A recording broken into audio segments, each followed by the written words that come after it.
Hello, beautiful people. I hope all is well. I hope all is well. Welcome back to another episode of The Single Season. This episode, we have an amazing guest, Mr. Let Go, who's going to be sharing with us some of the issues that women are facing on the dating scene. Make sure that you stay through the end so that I can offer some free resources to my single ladies and gentlemen who really are looking for the partner that they deserve. So I am so elated to announce the amazing guest that we have today, which is Mr. Let Go. Mr. Let Go, please introduce yourself. What's up, y'all? This is Mr. Let Go, and some people know me as Aaron. I am an attachment style coach, overall emotional attachments. There's 4 emotional attachments, and I help women and men also to let go of those dysfunctional emotional attachments that most likely is mainly the thing that is in the way of their romantic relationships. Okay, so Mr. Let Go, let's start with what is an emotional attachment? I've heard the terminology. I'm a layman. I don't know. What is it all about? Well, there are 4 emotional attachments. There are secure. It's a lot of different ways to say it, but I'm just going to say the layman's terms because a lot of people may say it's 4 or 5 or whatever. But it's a secure attachment that is, you have an understanding that people around me love me and want me around them, right? There's a feeling that other people mess with me, right?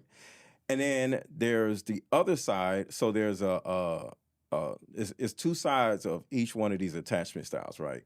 So the secure attachment is positive other and positive self. So the positive self is overall, I know within me that other people rock with me and I'm worthy of love. Okay. And that's the key, worthy of love, right? And then the other side is the positive other, which is other people see me as trustworthy for them. Okay. Right? Then the second one is the anxious attachment style is the main issue with a lot of women from what I've studied, right? Okay. The anxious attachment style is, Just say it. because a lot of women are going to be like, ooh, that's me, right? The anxious attachment style is positive other, negative self, which means I don't think I'm worthy of love, but other people are worthy of love. But why in the world would they want to pick me out of all people, right? So it puts women in a position where they have abandonment issues. They'll leave a relationship before the man didn't even do anything, but she'll turn around and self-sabotage relationship because deep down, she has a negative self. She doesn't think she's worthy of love. So no matter what the man is doing for her, to her, or with her, at some point she's going to be like, I don't know what this is, but for whatever reason, he's going to leave me. He's going to abandon me just like the rest of these men, just like my mom, just like my dad, and just like somebody that hurt me. Yes. He's going to hurt me the same way, right? And that puts her in a position where she can't necessarily cultivate good relationships because in the back of her mind, she doesn't believe in her own worthiness of love, right? If I could just interrupt you for a second, you said that a lot of women would identify with this. The anxious. Anxious attachment style. Now, it sounds like to me that that might be the truth, like that might be what's really happening, but are they aware that that's what they're experiencing? Are people aware that they are, quote unquote, or they feel like they're not worthy? Do they know this? Absolutely not. Okay. See, this is, and I want to go to the other attachment styles too, but a lot of women are stuck in a conundrum where they feel like, I'm a good woman, so why wouldn't a man want to be with me? What's wrong with these men? I'm a good woman. They want to be with this hoe or this type of woman over here or whatever, but what about me? I'm worthy of a love, right? What is wrong with them? Yes. And at the same time, they feel unworthy of love. And it's a conundrum that they have an issue with. It's kind of a dichotomy. Yes. So the next attachment style is what a lot of men are. And men and women can be these attachment styles. The next one is avoidant attachment style. That is positive self, negative other. Okay. And that is the type of person that feels like I'm smarter than everybody, which can be women also. You know, I know everything, and all these other people are stupid. All these other people are narcissists. All these other people are misogynists. All these other people are unworthy of me because I am better than everybody else, Got right? it. So in a lot of cases, the avoidant attachment style would get with a woman as a man, right? And feel like she's unworthy of him, right? So he'll date her and things are going great. And at some point, he'll end up pulling away because he doesn't want to lose his own freedom or like autonomy Yes. just as this amazing person.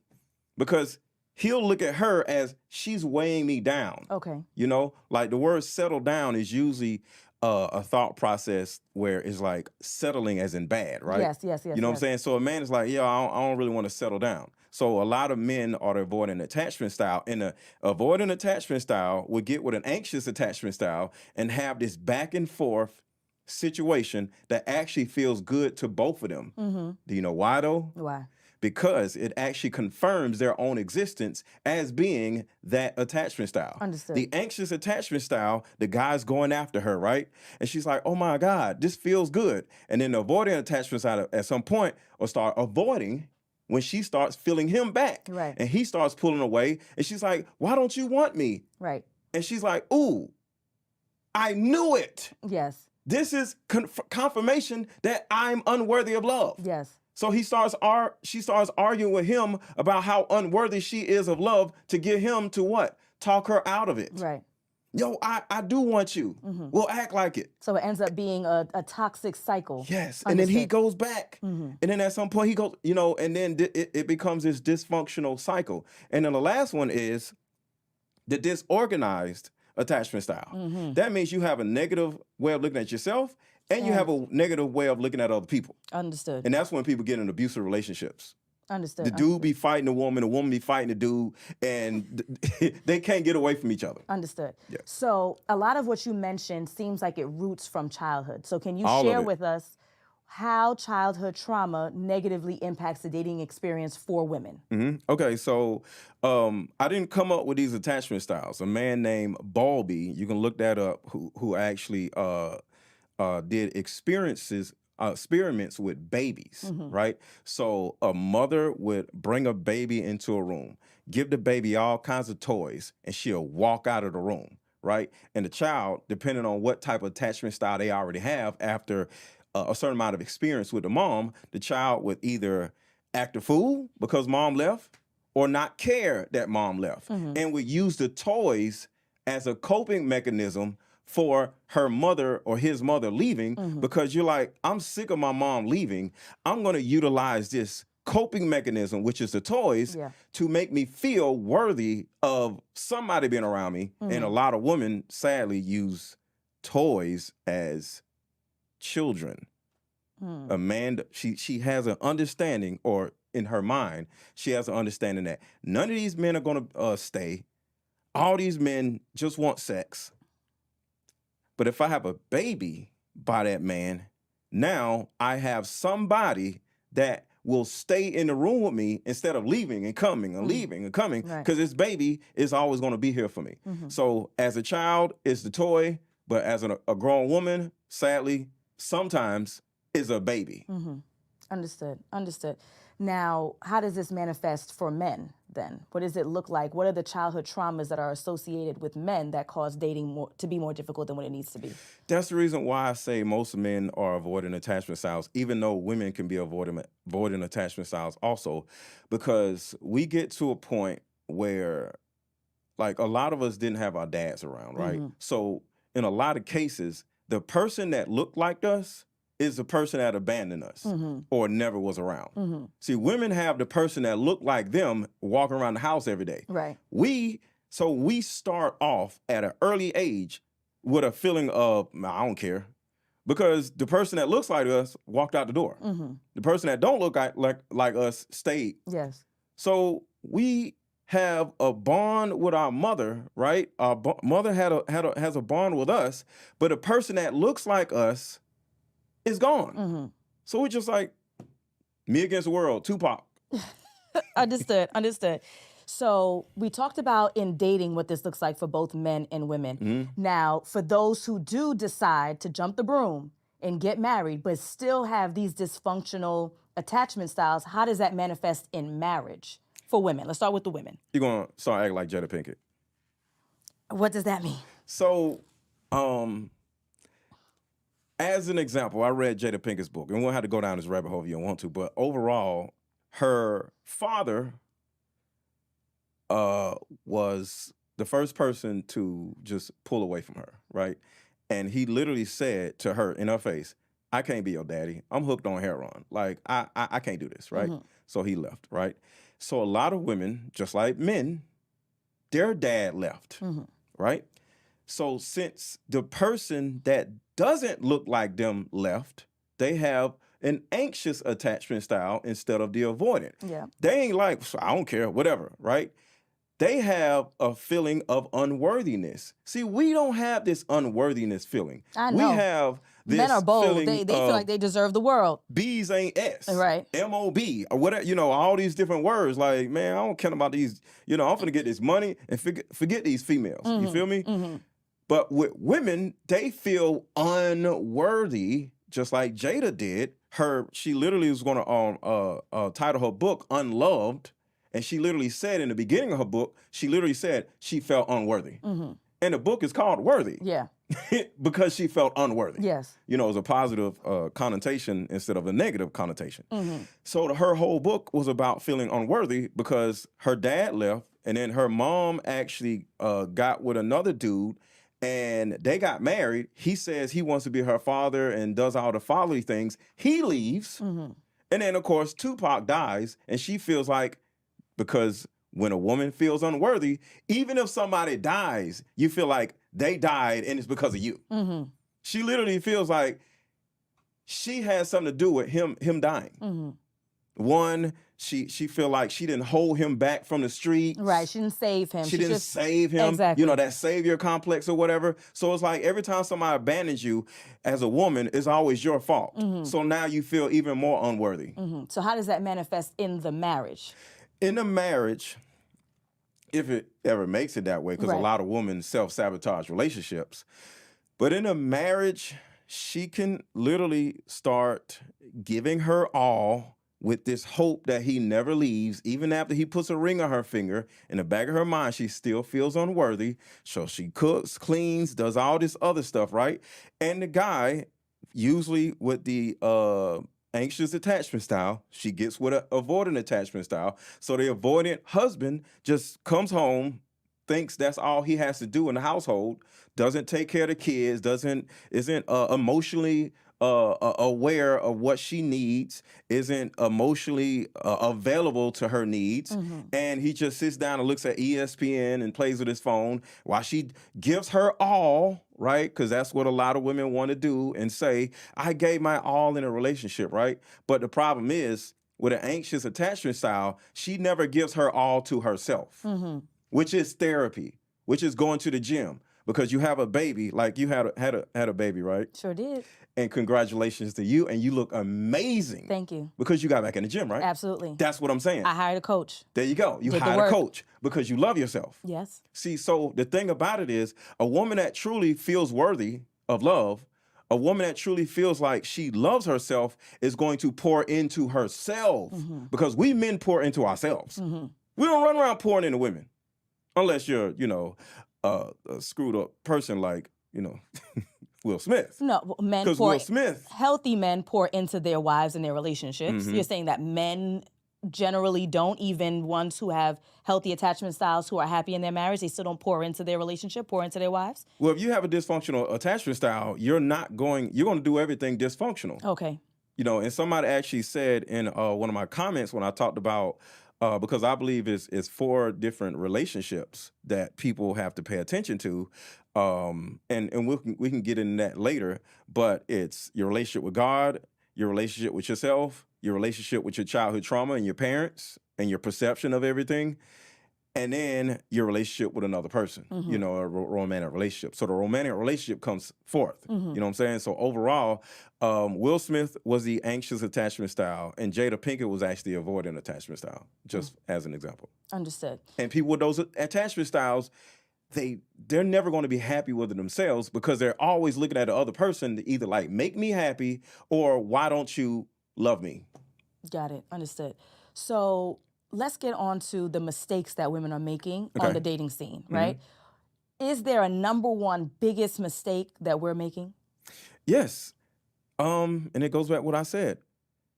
Feeling like the man isn't going to stick around. In my opinion, because I'm not a woman, so it's an opinion. In my opinion, I don't think women feel like the man that she's dating is going to stick around. She doesn't feel like the man that she's dating is going to marry her. And I think that's the reason why so many women want a man to take her out to the best restaurant, buy her something, do something extravagant for her, because in the back of her mind, or have a baby with him, because in the back of her mind, she feels like, and I'm not a woman, I'm just looking at from what I've seen, it seems like she feels like this ain't gonna last anyway. I know he's gonna leave, he's gonna cheat, he's gonna do this. So let me get the best or the most out of this at the earliest I can. And then when things fall apart, I won't be so mad. So I disagree, and I'm going to tell you why. Okay. I think that, especially the women we see on social media, first of all, a lot of those videos that go viral are not a fair representation of women. But nonetheless, that's the attitude. Those are things that we're seeing, so we're gonna rock with that. I think that these women are so demanding of this great experience. They want trips, they want high-end restaurants, not because they think, let me squeeze whatever I can get out of a guy in this moment because he'll leave anyway. I think it has more to do with I want him to prove that he really likes me, that he's really into me, because once I give up the cookie, it's over, right? Now my numbers are adding up. Now there's the body count. And so if I'm gonna risk my body, right? If I'm gonna risk my body, if I'm gonna be spending time that y'all say that we don't have, right? Our value decreases as we get older. We're not as beautiful. Our titties ain't sitting up like how it used to be, right? So if we're not as valuable as we get older, we have to be very particular, or we should be very particular about who we date. So before I even extend myself to you in my time that's so limited, you have to prove to me that you're really into me. And the way that those women are proving it is by spending money. Can I cuss? I think so. That's some bullshit. All right. First of all, let's get a little biological here. This is a neurological side, biological side, right? So I'm not a woman, right? So I'm looking at how the human brain operates. Women in particular, their brains are wired a little bit differently than men, right? And because of that, they ain't thinking about no later on nothing. They're not thinking about their body count when they're in the moment. They don't care. They just care about the moment. So literally everything you said, even as a man and you're a woman, I have to disagree with from a biological, and then you got to look at from a social side also. Women want to show off when they have it, right? People want to show off. Men got the cars, men got the watches, men got the chains. People like to show off when they got it. Yeah, I was just about to say that. Not me, but a dude will rent a car for Turo and ride all over the city and take advantage of every opportunity he has in that Lamborghini before he takes it back. Yes. That has nothing to do with, well, let me drive around the city because, I just want to show off. So going back to what I just said, which is, it could be right or wrong because I'm not a woman, she wants to get everything out of this opportunity that she thinks is going to end soon, just like the guy who has to take the Lamborghini back because he only rented it for 2 days, as he possibly can and as she possibly can. Okay. It ain't got nothing to do with no marriage. She just know this dude is either going to get annoyed by her and leave, or either he's going to find a better woman and leave, or he's going to be trash and a bad person and she's going to leave. Okay, we'll agree to disagree. Okay, she gotta go to work. Like, we said agree to disagree. That means wrap up the point, Mr. Let Go. Okay. All right. So now, mistake number 2. Tell us another mistake that women are making in the dating process, or those who are interested in dating. That is simple. Women listening to other women and other people, but women listening to other women. I'll say this on any platform, anywhere. The biggest enemy to black women is other black women. Not no men, not no white people, other black women. Women listen to homegirls, leave relationships. Women listen to homegirls and leave a marriage.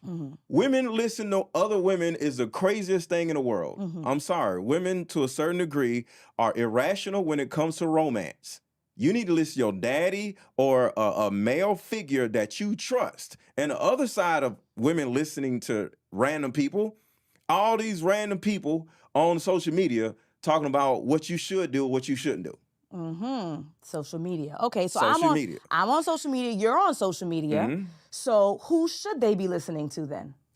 I don't believe in the word should because that is a part of my just way of thinking. I look at things from an ideology of Taoism, and Taoism is about simply seeing things for what they are, not what they should be.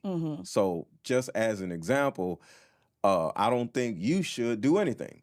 It's up to you, and I'm not going to judge you for whatever decision you made because you have your childhood trauma and you have your way of looking at the world, and I can't get mad at you for doing what you're doing versus what I would do, because then I would be living in a land of should. Too many people live in a land of should. Okay, well, Tony Gaskins went viral recently.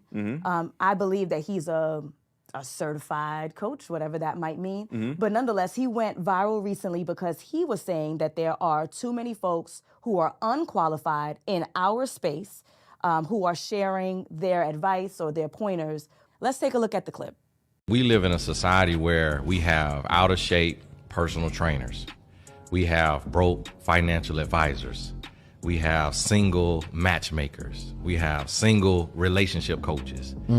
There was a season I sat down. I stopped talking about love and relationships because it was so many crooks, so many snake oil salesmen. Guys are literally hosting events with thousands of people having a conversation with unqualified people on the stage. And then we have single relationship coaches. They're being brought on shows with 50 million listeners to give relationship advice, and they've never been married. You have to be married or have been married to be able to tell somebody how to make a relationship work. What are your thoughts about qualified versus not qualified? What are your thoughts about folks online, like me and you, who are sharing advice or pointers? So I've said this before on my YouTube channel and my Facebook channel, Mr. Let Go on Facebook, Mr. Let Go on YouTube, that I can understand his sentiment, but he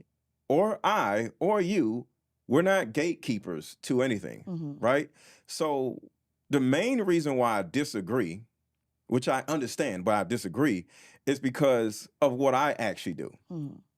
I specifically say this all the time. I don't give a damn about if a woman finds a man. I don't give a damn about if a man finds a woman, because that's our problems. I talk about attachment, right?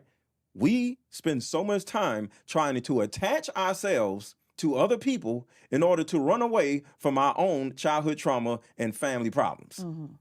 That young girl who was 15 years old got with that 22-year-old man. Why?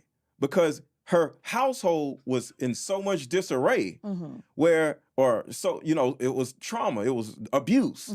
Or they were broke in poverty. And all she wanted to do was have a form of escapism and get with that 22-year-old man who had a car, who had some money, who could take her shopping. That had nothing to do with love. That's escapism. So a lot of us as adults, we have a problem with escapism. So we get with another person in order to escape whatever's going on in either our past or our present life. So I disagree with him, because a relationship is not just about romance. I look at relationships in 4 particular parts. Your relationship with God, your relationship with yourself, which is your attachment styles, how you view the world. The third thing is your relationship with your past, your relationship with your childhood trauma, your relationship with your parents. A lot of people still hold resentment toward their daddy leaving. A lot of people hold resentment toward their mother staying and their dad not taking them with them. I'll say that again.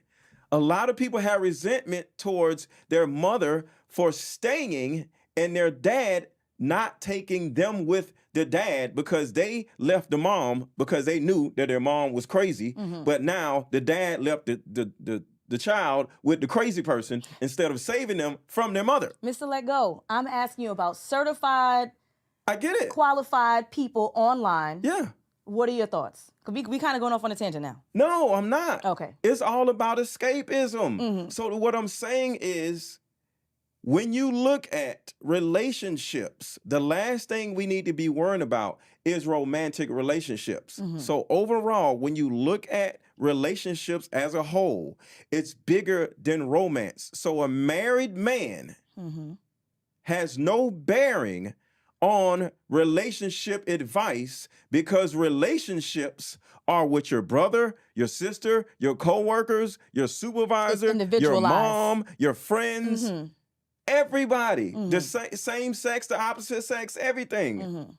With yourself. Right. So a married man has nothing to do with none of that stuff. And that's my point. Okay, I understand.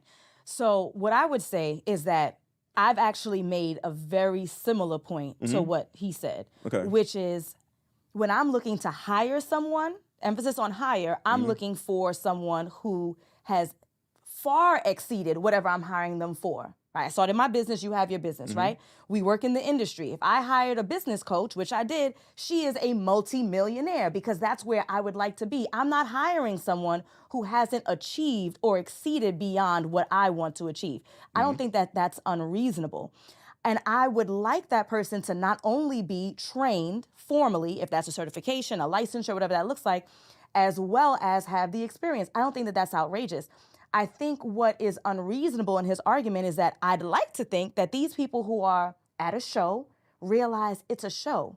It's entertainment. If they're listening to a pod, they recognize it's a show.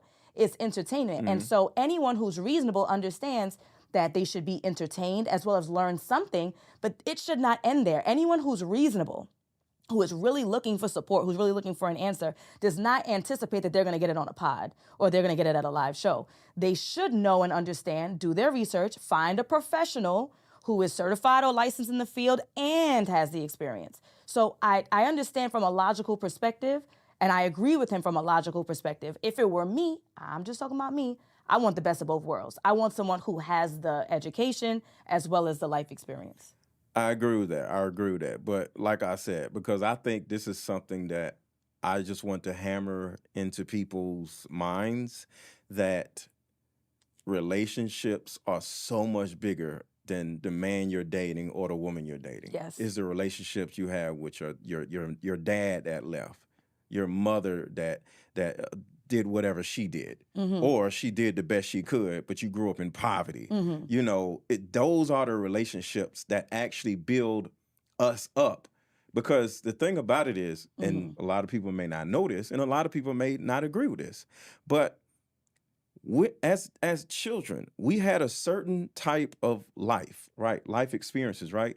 When we grow up, we subconsciously look to relive our childhood with other adults. So, like, for example, with me, I was 13 when I started selling drugs and all this other stuff, right? I had a little crew of young boys. One of the things that were going on, because to me, being outside selling drugs was a form of escapism for me. Why? Because one, we were in poverty, and two, my mom was getting her ass beat by different dudes, right? And when I was 6, I was like, when I get older, I'm going to be able to protect my mom, right? So once I got in the streets, once I had a little crew, I was like, I now have the ability to protect my mom. So the next man that actually came in our house abusing my mom, I beat his ass. Well, me and my homeboys beat him up. Not me, because I'm a 13-year-old, right? Right, We beat him up. Then the next dude who came over, who didn't even do nothing, but he was an ex that actually beat on my mom, we beat him up too, right? So my mom called the police on me after I beat up the second dude. Why did she do that? That's between her and herself, because that's how she felt. She called the police on her son, but never called the police on these men that beat on her, right? I felt a certain kind of way, but that's not the point. My point of saying all this is, when I came back home, she called the police on me, I said, this is what's going to happen. This is my house now. I'm going to run this. Can't no man come over here without speaking to me as a 13-year-old boy, because my job is to protect you from yourself. Because thus far, you have not done a good job protecting yourself or me. So I'm going to pay the bills. We was in a project, so the rent was only $35 a month. I could pay $35 a month as being a young drug dealer. I'm finna pay the bills, and I'm finna run this household like a well-oiled machine. And if you got a problem with that, I'll just move out.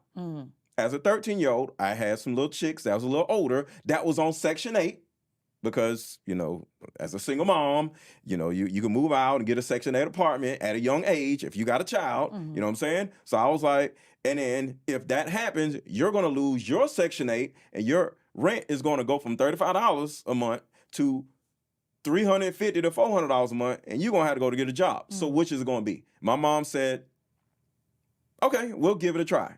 So I, as a child, my childhood was, I ran my household like a well-oiled machine.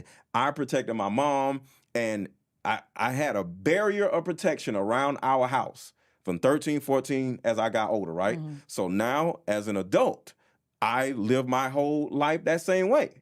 I want a woman that is okay with me, you know, having a certain amount of authority over her, not telling her what to do, but knowing that, yo, you're going to have a barrier of protection around us, and I'm willing to die for you, and I'm going to protect you, and, you know, financially, emotionally, and physically. Yes. You know, because that's how I grew up. So a lot of men, they were babied.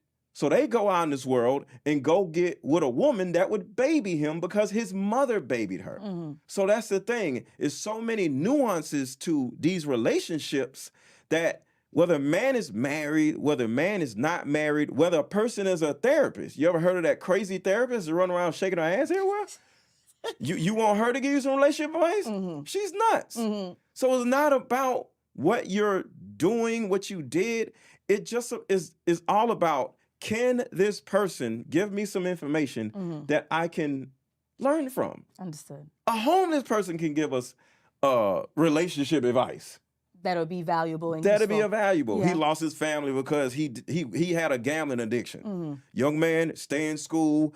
Don't go gambling. Don't smoke weed because it's a gateway drug to da-da-da-da. Next thing you know, you're going to be like, oh, wow, I didn't even know just smoking weed would have me this and that. Damn, I didn't know playing the numbers would have me doing this and doing that. Understood. I'm not going to do none of that because this old homeless guy warned me. So with all of this being said, I think it's important that our audience takes away a couple of important things. And one of those things is learning how to work through your attachment style and to change it to a healthy one. So, Mr. Let Go, how can we do that work, and what do you have to offer the audience today? Well, the number one thing I have to offer is a dating card game called Deeper Discussions. And what this actually does, it puts you in a position, because there's a lot of people who are, in a certain kind of way, afraid to ask the tough questions on dates. They're afraid to ask the tough questions to their kids. They're afraid to ask the tough questions to people in their family, right? I have a dating card game that is not just a dating card game, because it actually helps people understand their actual childhood issues and their family problems. Because in my opinion, the biggest reason why people can't stay together is because of family issues. In my Deeper Discussions card game, you can just simply play with another person, whether it's a family member, coworker, or somebody that you're dating, and their family issues are going to come out. And now you'll easily be able to say, wow, I really can understand where that person is coming from through how they grew up. And that's the thing that nobody wants to talk about. Understood. And so how can we get the cards? Go to deeperdiscussions.com or either follow me on any of my platforms because I'm always talking about my card game, which is Mr. Let Go on YouTube, MRLETGO on YouTube, Mr. Let Go on Facebook, MRLETGO on Facebook, or I am _ Mr. Let Go, MRLETGO on Instagram, and all of my links are in my bio. Well, we want to thank Mr. Let Go for being one of my favorite people in the dating space and blessing us for being a guest on the show. Wait, why am I your favorite? Oh, Mr. Let Go. I don't know if I can articulate it. I think it has to do with how straightforward you are. And even if we disagree, you always remain respectful and you are really legitimately trying to help. Whether or not we believe that your help is the help that we need, but you are legitimately trying to help the community. So you really are one of my favorite people in the space. Oh, thank you. You're welcome. You're welcome. So again, thank you so much to Mr. Let Go for being on the show. And if you're interested in working with me, you can go to alignwithallison.com and book your 15-minute consultation. Have a good one.